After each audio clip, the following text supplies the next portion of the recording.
주님의 마을 온받아 살면서 주님을 거룩하신 나도 이루리.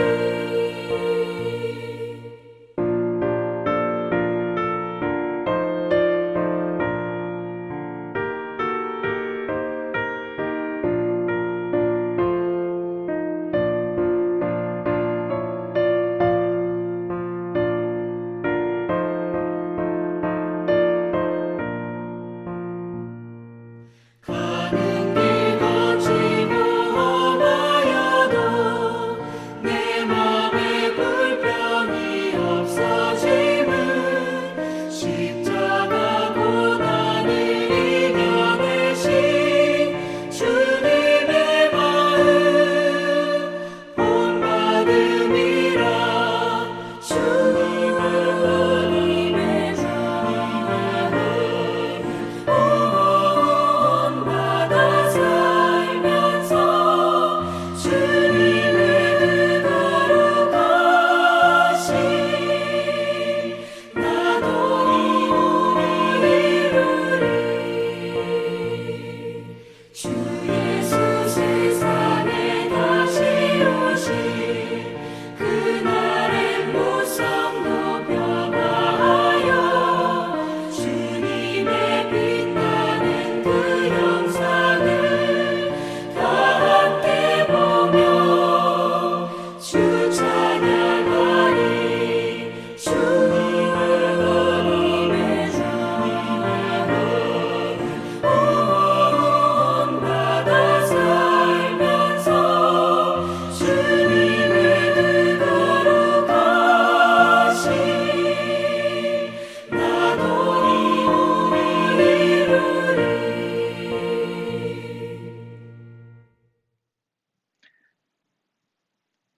안녕하세요. 7월 21일 화요일입니다.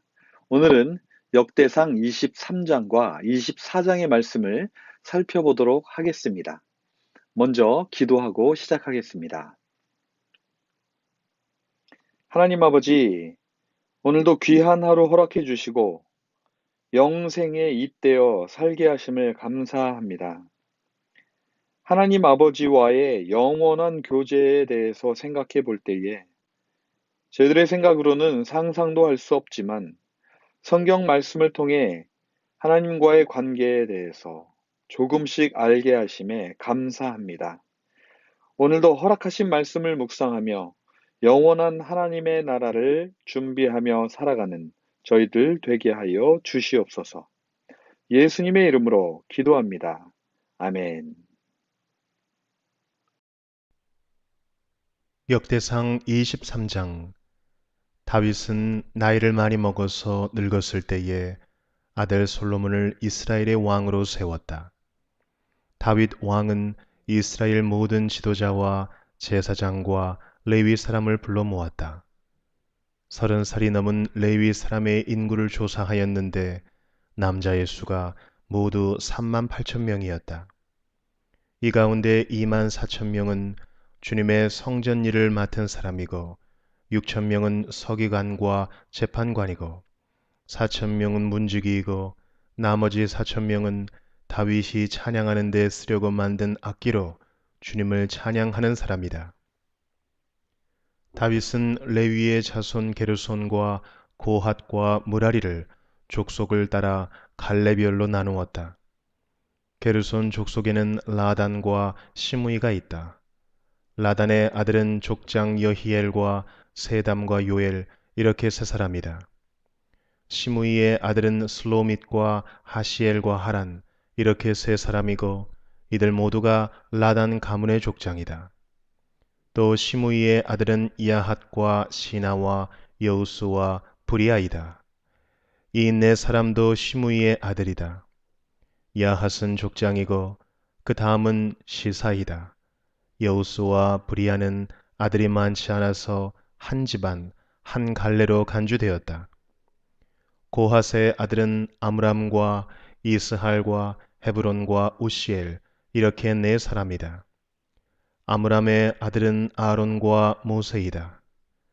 아론을 성별하였는데 그와 그의 아들들은 가장 거룩한 물건들을 영원히 거룩하게 맡아서 주님 앞에서 분향하여 섬기며 영원히 주님의 이름으로 복을 빌게 하려고 성별하였다. 하나님의 사람 모세의 아들들은 레위 지파에 등록되어 있다. 모세의 아들은 게르솜과 엘리에셀이다. 게르솜의 아들 가운데서 스부엘은 족장이다. 엘리에셀의 아들 가운데서는 르하비아가 족장이다. 엘리에셀에게는 다른 아들이 없었지만 르하비아에게는 아들이 아주 많았다. 이스할의 아들 가운데서 족장은 슬로밋이다. 헤브론의 아들 가운데서 족장은 여리야이고 그 다음은 아마리아이고 셋째는 야하시엘이고 넷째는 여가무함이다. 우시엘의 아들 가운데서 족장은 미가이고 그 다음은 이시아이다. 무라리의 아들은 마흘리와 무시이다. 마흘리의 아들로는 엘르아살과 기스가 있다. 엘르아살은 아들은 없이 딸들만 남겨두고 죽었다. 그래서 그의 조카인 기스의 아들들이 그의 딸들에게 장가들었다. 또 무시의 아들로는 마흘리와 에델과 여레못 이렇게 세 사람이 있다. 이들은 각자의 가문별로 인구를 조사하여 이름이 기록된 레위의 자손으로서 주님의 성전에서 섬기는 일을 하는 20살이 넘은 각 가문의 족장들이다. 다윗이 말하였다.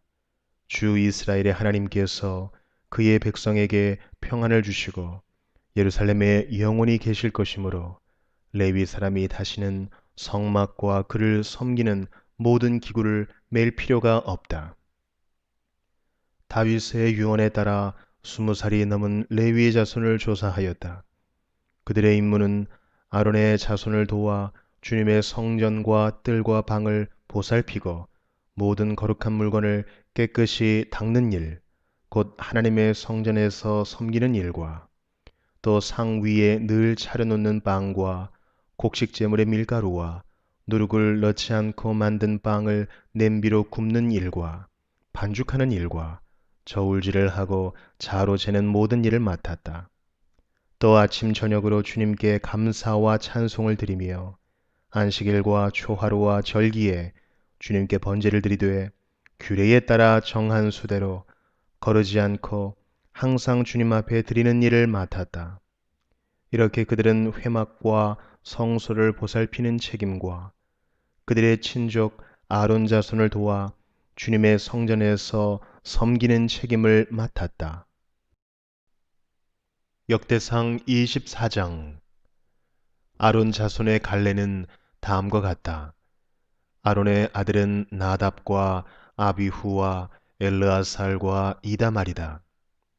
나답과 아비후는 아버지보다 먼저 죽었다.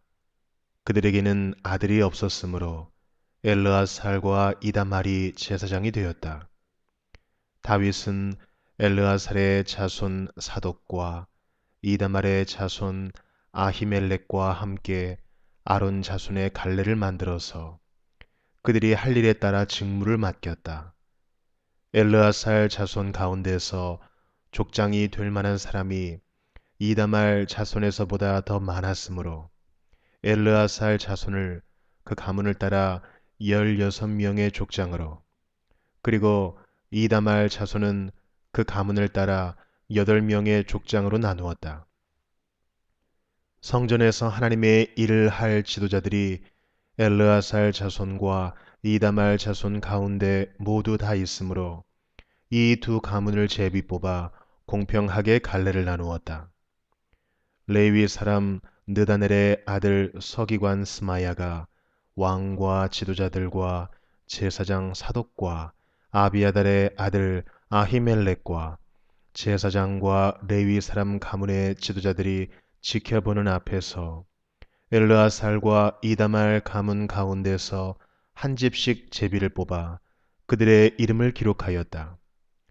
첫째로 제비 뽑힌 사람은 여호야립이고 둘째는 여다야이고 셋째는 하림이고 넷째는 스오림이고 다섯째는 말기야이고 여섯째는 미야민이고 일곱째는 학고스이고 여덟째는 아비야이고 아홉째는 예수아이고 열째는 스가냐이고 열한째는 엘리야십이고 열두째는 야김이고 열셋째는 훗바이고 열넷째는 예세부압이고 열다섯째는 빌가이고 열여섯째는 임멜이고 열일곱째는 헤실이고 열여덟째는 핫비세스이고 열아홉째는 부다히야이고 스무째는 여헤스겔이고 스물한째는 야긴이고 스물두째는 가물이고 스물셋째는 들라야이고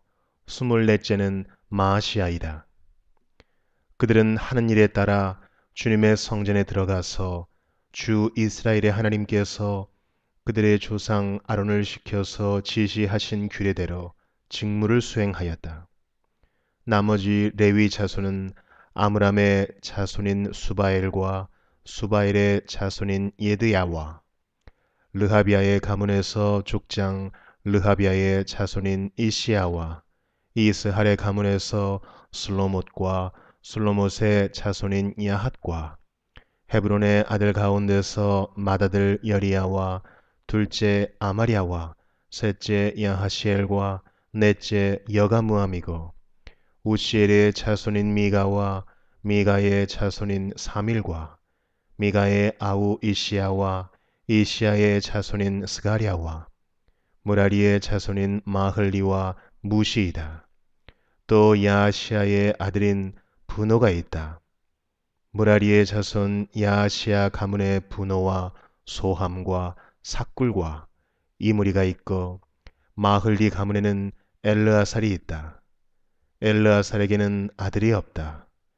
기스 가문의 기스의 아들 여라무엘이 있고 무시의 자손으로 마흘리와 에델과 여리못이 있다. 이들이 가문별로 등록된 레위 자손이다. 이들도 그들의 친족인 아론 자손과 마찬가지로 다윗 왕과 사독과 아히멜렉과 제사장과 레위 사람 가문의 족장 앞에서 제비를 뽑았다. 가문의 종가이든 가장 작은 집이든 공평하게 제비를 뽑았다.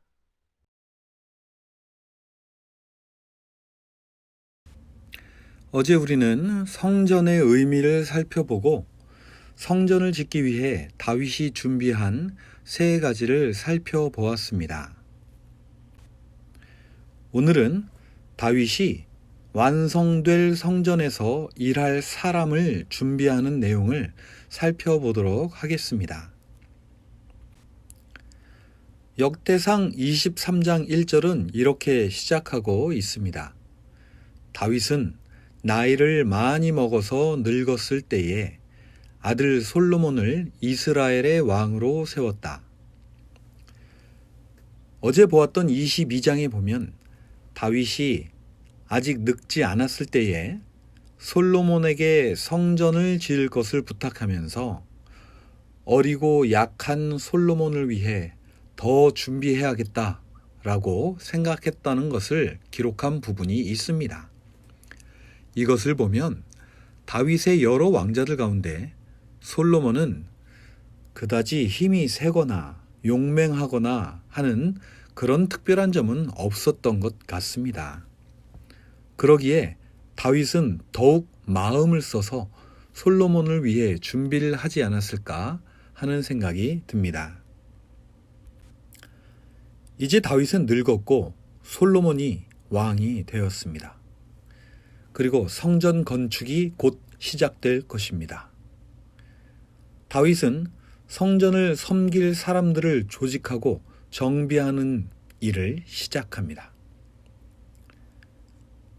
다윗은 이스라엘의 모든 지도자와 제사장과 레위 사람을 불러 모읍니다. 그리고 그들에게 완성될 성전에서 무엇을 해야 할지 알려줍니다. 성전이 완성된다면 그들은 무엇을 해야 할까요? 다윗이 조사한 레위인의 수는 모두 3만 8천 명이었는데 그들에게는 이런 임무가 있었다고 합니다. 먼저 성전 일을 맡은 사람, 서기관과 재판관, 문지기, 찬양대, 이렇게 네 가지가 있는데요. 여기서 보면 성전에서 해야 할 일을 짐작할 수 있습니다. 첫째, 성전 일입니다. 성전 일이란 것은 곧 제사를 의미하겠지요. 둘째, 서기관과 재판관입니다. 서기관은 성경을 기록하여 후대에 전달하는 것이고, 재판관은 율법을 기초로 하여 재판을 하여서 사람 간의 분쟁을 해결하는 사람들입니다. 여기서 서기관과 재판관을 한데 묶어서 말하는 것을 보면 서기관이 곧 재판관의 역할을 했던 것 같습니다. 셋째, 문지기입니다. 이들의 주요 임무는 아마도 성전의 치안이었던 것입니다. 그리고 넷째는 찬양대입니다. 이 네 가지 일이 바로 완성될 성전에서 해야 할 일입니다. 다음으로는 다윗이 이 역할에 따라서 조직을 어떻게 구성했는지를 26장까지 기록하고 있는데요. 오늘은 그 가운데 레위인과 제사장의 내용이 있는 23장과 24장만 살펴보도록 하겠습니다. 첫 번째로 다윗은 시대에 맞는 레위인의 역할을 주었습니다. 23장 25절과 26절에 보면 이렇게 기록되어 있습니다. 다윗이 말하였다. 주 이스라엘의 하나님께서 그의 백성에게 평안을 주시고 예루살렘에 영원히 계실 것이므로 레위 사람이 다시는 성막과 그를 섬기는 모든 기구를 맬 필요가 없다. 그렇습니다. 다윗은 시대에 맞게 행동하였습니다. 이전에 모세의 광야 시대처럼 하나님의 궤가 이동을 할 이유는 없었기 때문입니다. 그렇기에 레위인들이 했던 가장 무거운 짐이었던 궤, 성막, 그리고 모든 기구를 매지 않아도 된다고 선포했던 것입니다. 다윗은 또한 정기적으로 일할 수 있도록 그 업무를 주었는데요. 23장 30절부터 31절에 보면 또 아침 저녁으로 주님께 감사와 찬송을 드리며 안식일과 초하루와 절기에 주님께 번제를 드리되 규례에 따라 정한 수대로 거르지 않고 항상 주님 앞에 드리는 일을 맡았다. 그렇습니다. 성전에서는 이런 제사가 정기적으로 드려져야 하는 것입니다. 이 가운데 절기를 잠깐 다시 정리해 보면 좋을 것 같습니다. 신명기의 기록에 따라서 보면 첫째 6월절은 하나님께서 이스라엘 백성들을 이집트에서 건져내신 것을 기념하는 것이고 7.7절은 6월절로부터 시작하여 7주가 지난 후 밭의 곡식을 거둔 후에 드리는 것입니다. 이것은 이집트에서 종살이 하던 것을 기억하며 가나안 땅에서 얼마나 풍요하게 사는지 하나님께서 베푸신 은혜가 얼마나 큰지를 기억하는 것입니다.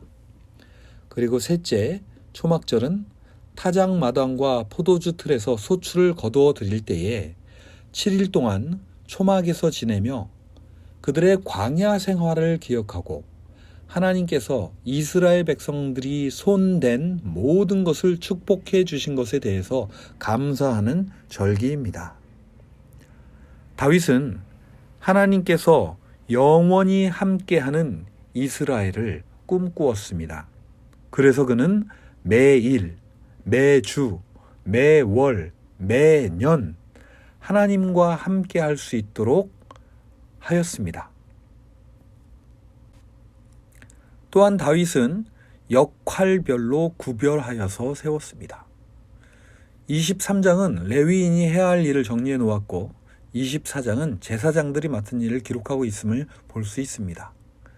이것을 보면 다윗은 민수기의 말씀대로 제사장과 레위인의 역할을 정확히 구별해서 조직을 짜 두었습니다. 먼저 제사장은 레위인 가운데서도 아론의 후손들이어야 합니다. 민수기 18장에 보면 제사장은 제단에서 제사를 드리는 일을 맡았습니다. 그리고 레위인은 성소의 기구나 제단에 가까이 가지 못하게 하셨습니다. 그리고 엄중하게 이것을 꼭 지키라고 말씀하시는데요. 왜 그러셨을까요? 성경을 가만히 살펴보면 하나님은 구분하는 것을 좋아하십니다. 천지창조 때에도 보면 하나님은 빛과 어둠을 나누시고 하늘과 땅을 나누시고 각 주관자들을 구별하시어 따로따로 세워두시고 역할을 주십니다. 또한 모세에게 성소를 디자인하게 하실 때에도 성소를 도울 레위인들을 이스라엘 다른 부족들과 구별하셨고 성소에서도 일할 제사장과 레위인을 구별하여 일하게 하십니다. 요즘은 멀티 시대라고 하는데요. 예를 들면 전화기 하나로 거의 모든 것을 다 할 수 있는 시대입니다. 처음에는 스마트폰이 모든 것을 대체할 것이라고 생각하였습니다. 그러나 가만히 사용을 해보다 보니까 스마트폰은 스마트폰의 역할이 정해져 있습니다. 스마트폰으로 컴퓨터처럼 작업을 하기는 어렵습니다. 또 타블릿이 나왔지만 태블릿 역시 컴퓨터나 스마트폰의 역할을 할 수는 없습니다. 여러 가지를 생각해 볼 때에 하나님께서 왜 제사는 제사장만 드리고 레위인은 하지 못하게 했을까? 그것은 제사장 가문을 우대하기 위함이 아닌 것 같습니다. 하나님은 하나님과의 영원한 관계를 상징하는 이 성전에서의 일을 영원히 지속하기 위해서는 각자 구별하여 역할을 분배해 주시고 그 맡은 역할을 지속해서 해 나가는 것이 더 중요하다고 생각하셨기 때문에 그렇게 일을 하게 하신 것이라는 생각이 듭니다.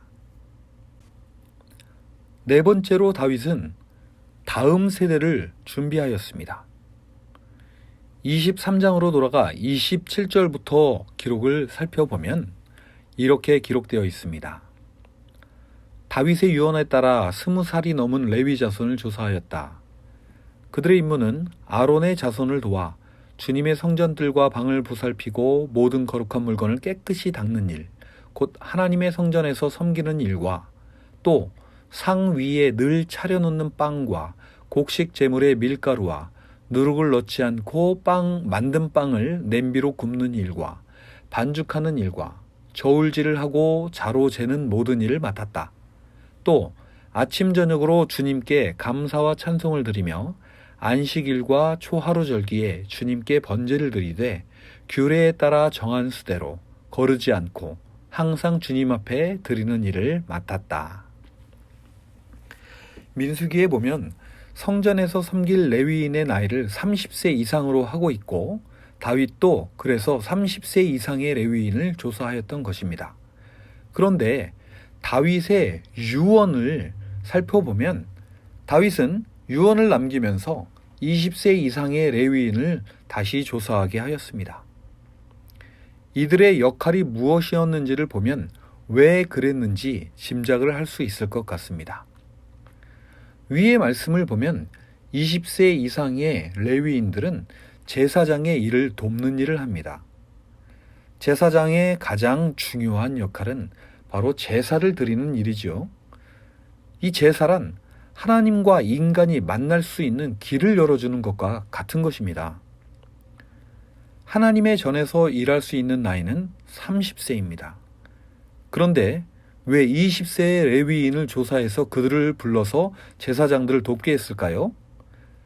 그들의 업무를 보면 아론 제사장을 돕는 일, 아침 저녁으로 감사와 찬송을 드리는 일, 그리고 안식일 초하루 절기에 거르지 않고 번제를 드리는 일입니다. 아마도 20세 레위 청년들은 제사장의 업무를 도와가면서 제사장들이 하는 일이 얼마나 중요한 것인지를 그의 몸으로 배웠을 것입니다.